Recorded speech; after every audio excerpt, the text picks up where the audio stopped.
Very good morning, students, and I, Dr. Sanjana Sharma, welcome you to the class once again. Students, as you know, we are doing the essay Third Thoughts by E.V. Lucas, and in our last class, we elaborately discussed about life and achievements of the famous veteran British essayist E.V. Lucas, who was a most prolific of modern essayists and was educated at University College, London. And I also shared that he started his career as a journalist and later on became chairman of a very big publishing house in London and the assistant editor of Punch.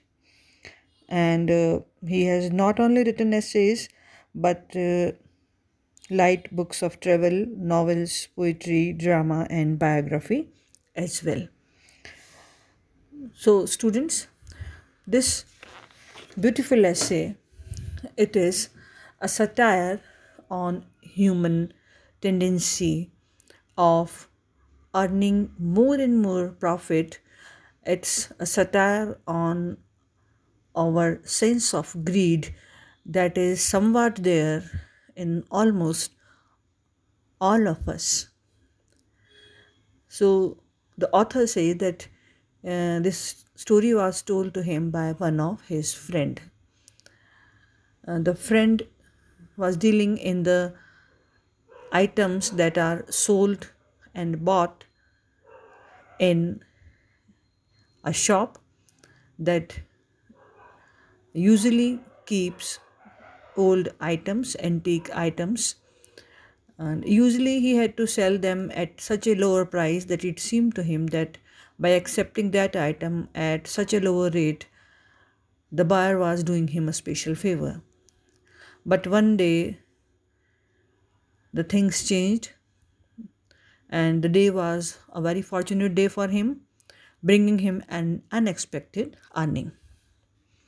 Drifting about the old curiosity shop at a cathedral city, he came upon painting, a water painting, rather, I should say, and it appeared that it was by famous painter Turner. He asked the dealer its price, and the dealer said that the cost was just 10 shillings. He paid 10 shillings to the dealer, bought that painting home, and after some time he sold it at the cost of 50 pounds and thus earned a huge profit, exactly 49 pounds and 10 shillings. And he thought, and he was extremely happy. After some time, he thought that the dealer must also participate in the profit that he has earned. The dealer had behaved very well with him, and he ought to behave very well with him too. So it would be fair to send him half of the earning. After having decided this, he sat down, wrote a little note saying that the potential drawing by the Turner had drawn him a huge profit, and he had great pleasure in enclosing half of the profit to the dealer. As he had no stamps and was late by an hour, he could not post the letter and went to bed. And students, he woke in the middle of the night about 3:30 a.m. and began to review his life, sir. This process of evaluation and review led him to examine and cross-examine the contents of the letter that he had written previous night. His thoughts then why he should give half of the proceeds to the dealer, as it was useless to be quixotic in this modern world. It was only his eyes that had detected the probability of this business in which he had remained a complete failure, and thus why he should put a premium for ineptitude. And now he thinks that 10 pounds would be more than enough, and he takes a storybook, reads one so that he can sleep, but still refuse to oblige him. The student, it so happened that His thoughts ran, that's why he should send 10 pounds even. It will not only give the dealer a wrong idea of his circumstances, and it would not be fair and sporting to him. He will expect such transactions, such profits uh, every day, and he would expect such letters every day, and this will make him disappointed. So he will get embittered and become miserable. It was a crime to injure his existing nature. 5 pounds would be plenty. Now, this was the latest idea in the narrative's mind. So, students, when he woke up and when he was getting ready for the work next morning, he thought about the dealer again. And this time he thought why he should bring a financial coup in his life by giving such large part of money, and he must control his feelings.